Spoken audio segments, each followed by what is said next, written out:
አመሰግናለሁ። አሁናዊ መረጃዎች አሉን። በብሔራዊ ምርጫ ቦርድ የተሰጠ መግለጫም አለ። ከዛ በተጨማሪ ደግሞ ምርጫው አሁን በጥሩ መልኩ እየሄደ እንደሆነ የሚያሳዩ መረጃዎችን ነው እያገኘን የምንገኘው። ከዚህ መካከል በአሁኑ ሰዓት ሁሉም የምርጫ ጣቢያዎች ምርጫ እየተከናወነባቸው ይገኛል። ነገር ግን በብሔራዊ ምርጫ ቦርድ መግለጫ መሰረት ከጠዋት እኩል ያልጀምራሉ። ሁሉ ሲጀምሩ ወደ 600 የሚሆኑ ጣቢያዎች በሀገር አቀፍ ደረጃ አልጀመሩም ነበር። የተወሰኑ ደቂቃዎችን የማርፈድ ሂደት ነበር።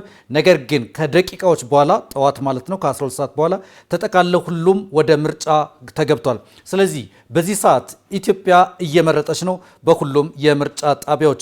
ከዚህ በተጨማሪ ደግሞ የምርጫ ታዛቢዎችም በሀገር ውስጥም ሲቪል ማህበራት አሉ፣ በውጭም ደግሞ በአፍሪካ ህብረት በቀድሞ ፕሬዝዳንት የኬንያ ፕሬዝዳንት ኡሁሩ ኬንያታ የሚመራው 59 አባላት ያሉት ቡድን ተንቀሳቅሶ እየጎበኘ እየተመለከተ ይገኛል። የምስራቅ አፍሪካ በይነ መንግስታት ኢጋድም እንደዚሁ እየጎበኘ እየተመለከተ እየታዘበ ይገኛል።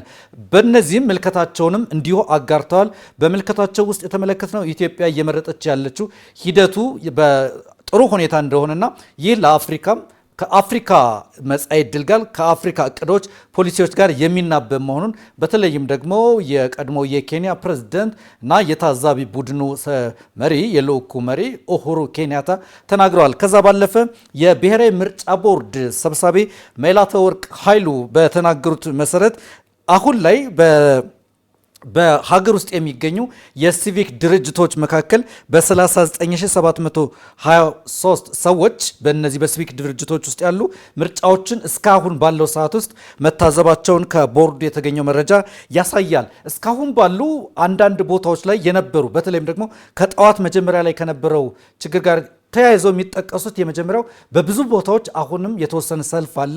የዚህ ሰልፍ ምክንያት ደግሞ አንዳንዶቹ በዲጂታል ከመከናወኑ ጋር በተያያዘ የተወሰነ ቢሆን የኔትወርክና ተያያዥ ጉዳዮች እንዳሉበት፣ ነገር ግን ያን ለማፋጠንና ሰዎች እንዳይሰለፉ ለማድረግ ሰፋፊ ስራዎች እየተሰሩ መሆኑን በተለይም ደግሞ በተቀናጀ መልኩ ምርጫው የተሳካ እንዲሆን ለማድረግ በሰዓቱም እንዲጠናቀቅ ለማድረግ እየተሰሩ ያሉ ስራዎች አፋጣኝ መፍትሄ እየተሰጣቸው መሆኑንም ተሰብሳቢዋ ተናግረዋል። ከዚህ ባለፈ ደግሞ ሌሎች የቴክኖሎጂ ጋር የተያዙና እርዳታ የሚያስፈልጋቸውና በምርጫ ጣቢያ አካባቢ ባሉ አስፈጻሚዎች የሚፈቱ ችግሮች ወዲያው እየተፈቱ ምርጫው መቀጠሉ ተነግሯል። ከዚህ ባለፈ የዚህ ምርጫ ልዩ ነጥቦችም ተብለው የሚወሰዱ አሉ። የመጀመሪያው ኢትዮጵያ በጋራ አልማ በጋራ ተቀናጅታ በሁሉም እጁን አስገብቶ ሁሉም በተቀናጀ መልኩ ግን ለዲሞክራሲያዊ ለአካታች ለፍትሃዊ ምርጫ የተሰራው ስራ ውጤታማ እንደነበር ከማለዳው ጀምሮ የተመለከትነው በተለያዩ አቅጣጫዎች እጅግ አስደናቂ ምስሎችን በተጋራንባቸው ወቅቶች ተመልክተናል። ስለዚህ ምርጫው አሁንም ቢሆን ጠብቆ እየሄደ መሆኑን ተመልክተናል። ከዛ ባለፈ ደግሞ እንደሚታወቀው 42 ፓርቲዎች ናቸው በዚህ ውስጥ እየተሳተፉ የሚገኙት። ከዚህ መካከል 80 የግል ተወዳዳሪዎች አሉ።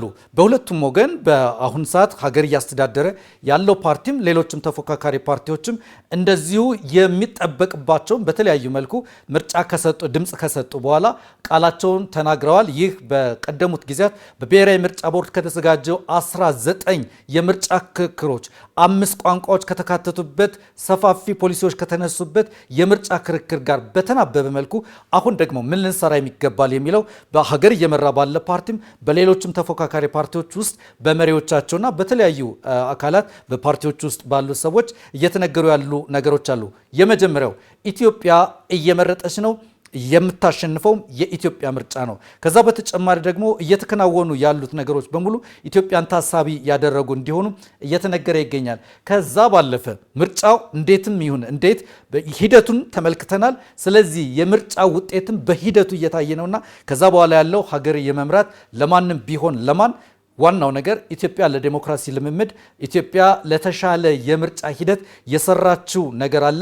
ያንን በመቀበል በቀጣይ በሀገረ መንግስት ግንባታ አብረው እንደሚሰሩ ከሁለቱም ወገን በኩል ተናግረዋል። ለምሳሌ ለአብነት ምንጠቅስ የኢፌድሪ ጠቅላይ ሚኒስትር ዶክተር አብይ አህመድ በበሻሻ ሀረው የምርጫ ጣቢያ፣ የኢፌድሪ ምክትል ጠቅላይ ሚኒስትር አቶ ተመስገን ጥሩነህ በባህር ዳር ይህንን ሲናገሩ ሌሎች የተፎካካሪ ፓርቲዎችም በመረጡባቸው እንደ አፋር ባል በሌሎችም ቦታዎች ንግግር ንግግራቸው በሙሉ ኢትዮጵያ እየመረጠች ነው፣ ያንን ተቀብሎ ደግሞ በጋራ ወደፊት የማራመድ ነገር እንደሚያስፈልግ ተናግረዋል። በዚህ ልዩ ነገር ከተመለከትንባቸው መካከል የመራጮቹ ስብጥር አንድ ልዩ ነገር ነው። በዛሬው ዕለት የወለደች አራስ አልቀረችም። ደግሞ በእድሜ የታደሉ ሰዎች አረጋውያን አልቀሩም። ደግሞ ወጣቶች አልቀሩም። ሁሉም ለኢትዮጵያ ልማት፣ ሁሉም ለኢትዮጵያ ለነገ ተስፋ የሚችለውን ለማድረግ መስራቱን በተግባር ተመልክተናል። በዚህ ውስጥ የሚታዩ በሀገር ተስፋ የማድረግ ምልክቶችንም እንመለከታለን። ስለዚህ ኢትዮጵያ እየመረጠች ነው፣ ከምርጫም በላይ ነው። ከምርጫ በላይ የኢትዮጵያ ሰዎች ተባብረው ለአንድ ዓላማ የተሰለፉለት ታላቅ ሀገራዊ ግብ፣ ታላቅ ሀገራዊ ዓላማ ነው። ይህ ከመምረጥም በላይ የሆነ ጉዳይ ኢትዮጵያውያን ደግሞ በቁጥርም ሲገለጽ እንደሚታወቀው ከ130 ሚሊዮን በላይ የሚሆን የኢትዮጵያ ሕዝብ ከዛ መካከል 54 ሚሊዮን 57 ሺህ በሚሆኑ ዜጎች ምርጫ ሲደረግ ከዚህ ውስጥ ማሰብ ይቻላል ምን ያክሉ ከዚህ ውስጥ ለእድሜው ለመምረጥ ደርሶ ተመዝግቦ ያ ሁሉ ሲታይ ምን ያክል የመራጩ ቁጥር ከፍተኛ እንደሆነ የሚያሳይ ነው። በብሔራዊ ምርጫ ቦርድም የተነሳው ይህንን የሚያሳይ ነው። ረጃጅም ሰልፎች አሁንም አለ። ነገር ግን ምርጫው በተሳካ መልኩ ለማድረግ ሰፋፊ ስራዎች እየተሰሩ መሆናቸውን ጠቁመዋል። በአጠቃላይ ኢትዮጵያ ለወራት የተዘጋጀችበት የምርጫ ሂደት በተሳካ መልኩ እጅግ በአማረ ቀን እየተከናወነ ይገኛል። ደግሞ ሰኞው ለወትሮ የተለመደ ቀን አይደለም።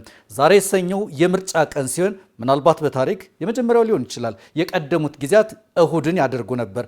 ሰኞው በብሔራዊ ደረጃ ሲታሰብ ሰኞው የስራ ቀን ነው፣ ልዩ ትኩረት የሚያስፈልገው። ከዚህስ የላቀ ነገር የለም ለኢትዮጵያ፣ ከዚህስ የተሻለ ጉዳይ የላትም በሚል ሰኞው በሀገር ደረጃ የምርጫ ቀን እንዲሆን ሆኗል። ዛሬ የምርጫ ቀን ሆኖ ኢትዮጵያ እየመረጠች ነው። ውጤቱም የኢትዮጵያ ይሆናል። አዳዲስ መረጃዎች አሁንም እየተገኙ ነው። በየአቅጣጫ ያሉ ባልደረቦቻችን ፋና ቴሌቪዥን በሚያገኛቸው ሁሉ የምርጫ ሁኔታውን እየዘገብን እንገኛለን። ዛሬ ምድርን የተቀላቀለ አዲስ ሕፃን ጭምር በዛ ምርጫ ጣቢያ እስክንመለከት ድረስ ልዩ ሁኔታዎችን ተመልክተናል። ደግሞ በዕድሜ ሀገር የሚመርቁ ሰዎችንም በዛ ተመልክተናል። ልዩ መልኮች የታዩበት ልዩ ምርጫ፣ ልዩ ዕለት፣ ልዩ ቀን። ኢትዮጵያ ትመርጣለች። እንቀጥላለን።